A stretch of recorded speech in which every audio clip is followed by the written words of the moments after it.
Pengurus Pusat Pemuda Muhammadiyah melaporkan peneliti BRIN Andi Pangerang Hasanuddin ke Bareskrim Polri terkait ancaman pembunuhan yang viral di media sosial. Sementara itu, Badan Riset dan Inovasi Nasional akan menggelar sidang etik terhadap peneliti tersebut.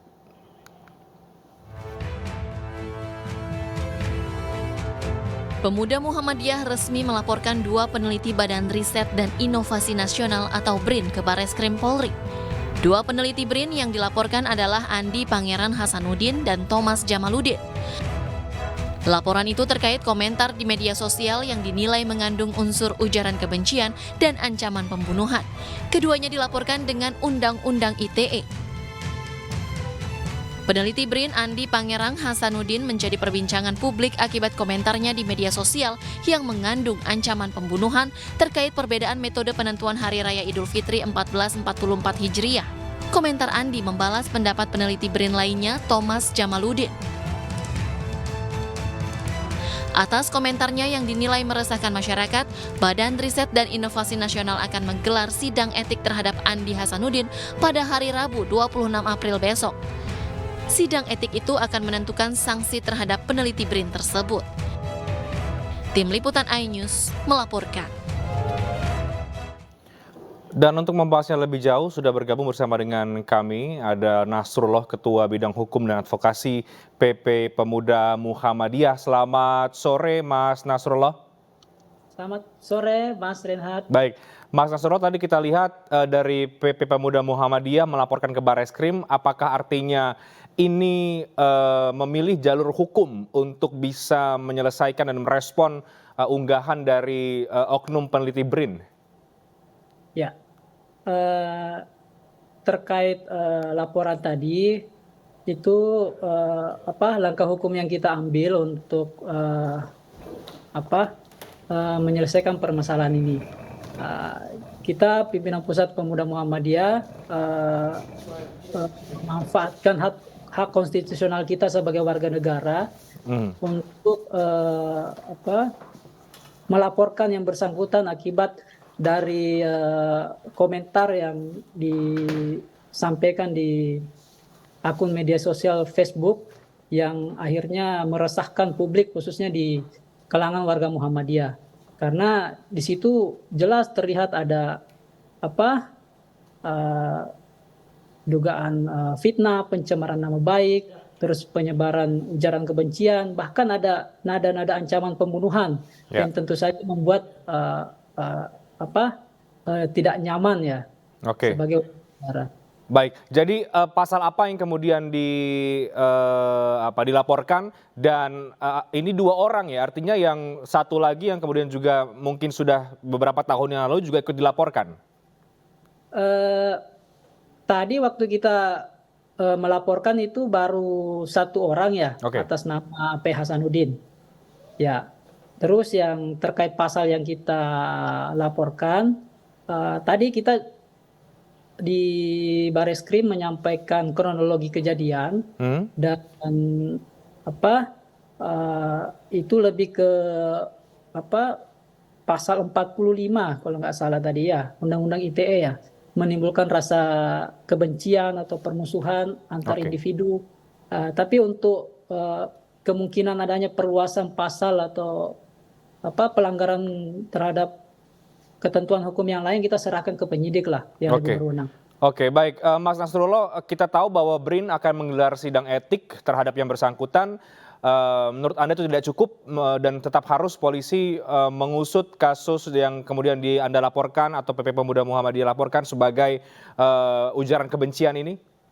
Ya, terkait sidang etik itu kami serahkan ke BRIN.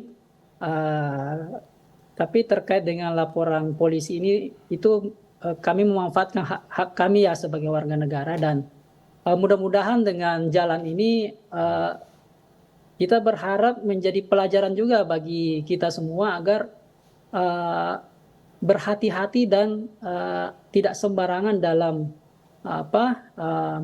menyampaikan komentar atau apapun lah di media sosial yang utamanya yang bernada mengancam ataupun mengarah ke Oke. hal-hal yang bersifat provokatif. Oke, baik. Jadi Anda mempersilahkan kalau kemudian BRIN tetap melakukan proses internal, tapi proses hukum juga diharapkan tetap berjalan. Mas Nasrullah, langkah dari PP Pemuda Muhammadiyah melaporkan ke Barreskrim ini, apakah sudah seizin dengan pengurus pusat Muhammadiyah khususnya agar kemudian ikut melaporkan yang bersangkutan kepada Barreskrim?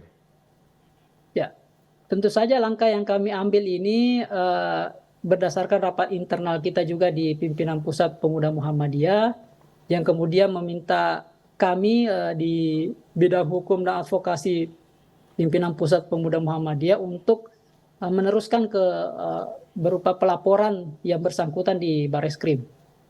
Oke, maksud saya apakah ini kemudian juga sudah dikonsultasikan ke pengurus pusat Muhammadiyah, tidak hanya pemuda Muhammadiyah saja, tapi kemudian pengurus pusat dari organisasi Muhammadiyah? Ya, kami tentu saja yakin bahwa ini direstui oleh pimpinan pusat Muhammadiyah melalui Ketua Pemuda Muhammadiyah yang kemudian kita melakukan rapat dan menyampaikan dan mengambil langkah hukum untuk melakukan pelaporan terhadap yang bersangkutan. Oke, Mas Nasrullah, apakah kemudian dari pihak Muhammadiyah sudah pernah bertemu dengan peneliti BRIN tersebut, dan kalau kemudian nanti ada upaya untuk mediasi meminta maaf misalnya, apakah itu akan terbuka sehingga menutup jalur hukum atau bagaimana? Ya. Sejauh ini yang kami ketahui belum ada pertemuan atau semacamnya, dan terkait dengan adanya potensi untuk perdamaian itu kita nanti lihatlah ke depan sejauh mana perkembangannya, tapi ya kita tetap berharap ini kejadian tidak terulang lagi dan tidak serta-merta dianggap persoalan yang mudah dan gampang untuk dilakukan, gampang untuk mencela, memfitnah, terus tiba-tiba gampang meminta maaf. Nah, itu kan tidak semudah itu sehingga tidak terulang lagi hal seperti itu. Oke, kalau kemudian yang bersangkutan berupaya untuk melakukan pertemuan dengan pihak PP Pemuda Muhammadiyah misalnya, apakah akan terbuka, Mas Nasrullah? Ya, dari kami Pemuda Muhammadiyah tentu saja sebagai warga negara yang baik dan umat Islam, ya tentu saja akan menerima ketika yang bersangkutan datang untuk menyampaikan atau apa, ya kita lihatlah ke depan. Kalau misalnya yang bersangkutan datang, tentu saja kita akan terima. Oke, Mas, ini sampai dilaporkan ke Barreskrim, artinya mungkin cukup mengganggu. Mungkin Anda bisa gambarkan kepada kami seberapa mengganggu ancaman ini yang kemudian viral bagi warga Muhammadiyah misalnya. Ya.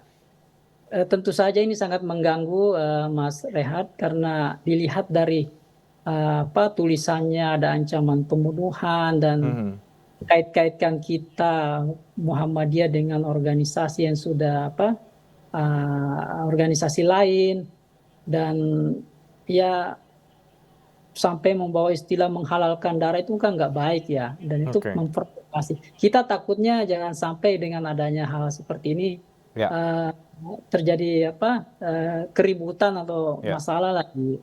Oke, jadi upaya ini, langkah hukum ini adalah untuk memberikan efek jerah, sebenarnya begitu ya kira-kira Mas Nasrullah? Ya, betul Mas. Apa yang Anda harapkan sekali lagi dalam proses hukum ke depan ini? Ya, tentu saja harapan kita Polri memproses ini dengan baik sebagaimana ketentuan hukum yang berlaku dan melalui peristiwa ini menjadi pelajaran bagi kita semua untuk benar-benar hati-hati dalam menyampaikan pendapat di media sosial khususnya. Oke, baik. Saya pikir ini tampaknya masih akan cukup panjang. Kita akan lihat bagaimana perkembangan ke depan. Tapi terima kasih banyak Mas Nasrullah untuk waktu Anda menjelaskan bagaimana proses hukum yang diambil oleh PP Pemuda Muhammadiyah merespon unggahan dari oknum peneliti BRIN yang viral di media sosial. Terima kasih Mas, selamat sore, sehat selalu.